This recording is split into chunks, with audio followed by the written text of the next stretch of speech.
Bonjour, aujourd'hui je vais vous parler du Gun for Hire.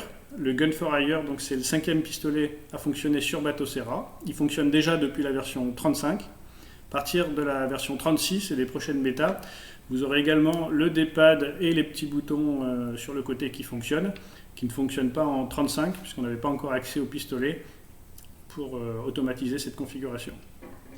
Matériellement, c'est un pistolet infrarouge, donc comme la Wiimote. Mais il a d'autres différences qui lui donnent un gros intérêt. Alors d'abord, il ne va pas fonctionner avec une WiiBar. Il va fonctionner avec un système de 4 LED qui sont tout autour de la télé. Donc voici les LED, comme ça. Et on va devoir les accrocher tout autour de la télé. Donc c'est assez facile à accrocher, alors selon votre modèle de télé. Voilà, j'en ai 4.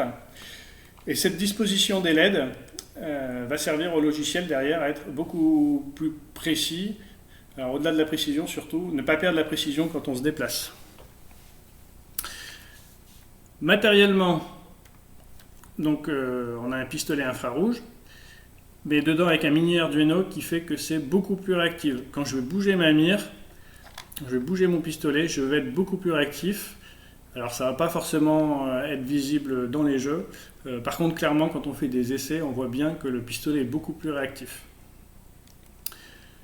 Autre avantage de ce pistolet, il a des lentilles qu'on peut fixer à l'avant du pistolet. Alors c'est pas obligatoire, mais il est livré avec 3 lentilles différentes qui vont faire que la caméra devient une caméra grand angle.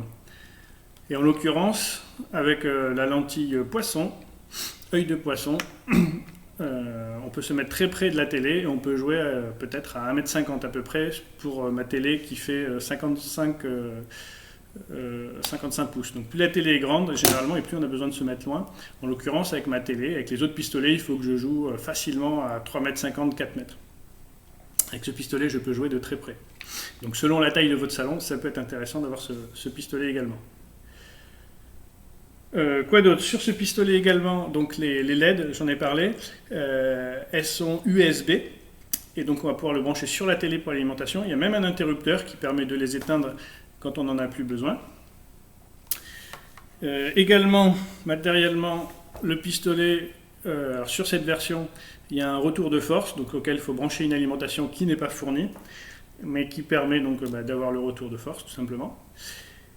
Et enfin, dernière chose, ce qui fait que ce pistolet est vraiment intéressant, c'est pas forcément matériellement à part pour la latence, c'est surtout le logiciel qui est à l'intérieur, qui va se baser sur donc, les 4 diodes infrarouges.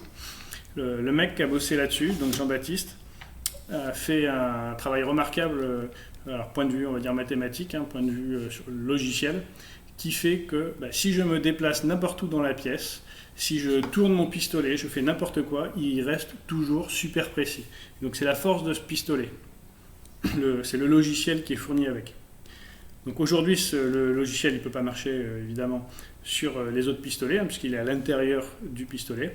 On pourrait peut-être arriver à des fonctionnements similaires avec la Wiimote, puisque la Wiimote est capable de lire 4 LED.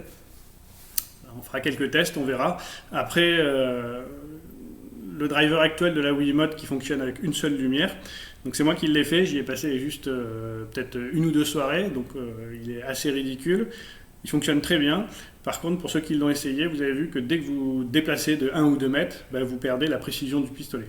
C'est vrai également pour le Shinden Gun, si vous déplacez, vous avez tendance un petit peu à perdre et on a besoin de recalibrer. Sur ce pistolet-là, une fois qu'on l'a calibré, on n'a plus besoin de recalibrer. Alors, il y a un petit bouton derrière pour calibrer.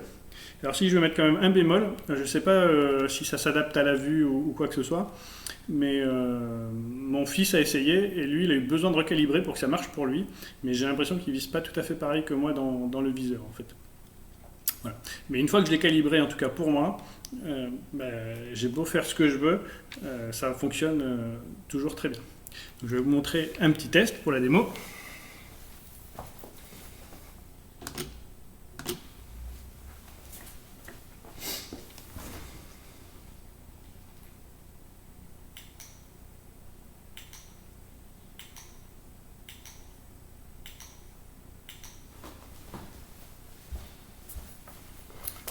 Voilà, et donc à titre d'information, j'étais à peu près à 2 mètres de ma télé. Petite chose que j'ai pas précisé également, qui fait son gros défaut, c'est le prix. Hein. Donc c'est un pistolet qui est fait manuellement. Donc il y en a très peu sur le marché. Donc quand Jean-Baptiste les fabrique, il en fabrique en petite quantité. Et du coup, le pistolet, alors dans sa version avec le retour de force, coûte 250 euros, hors frais de port, et 200 euros sinon. Donc il est très largement au-dessus des autres pistolets, par contre, en termes de prix. Voilà. Et qu'est-ce que je peux rajouter d'autre? Non, je crois que j'ai fait le tour. Ok. Si vous avez des questions, au pire, vous me les posez dans les questions.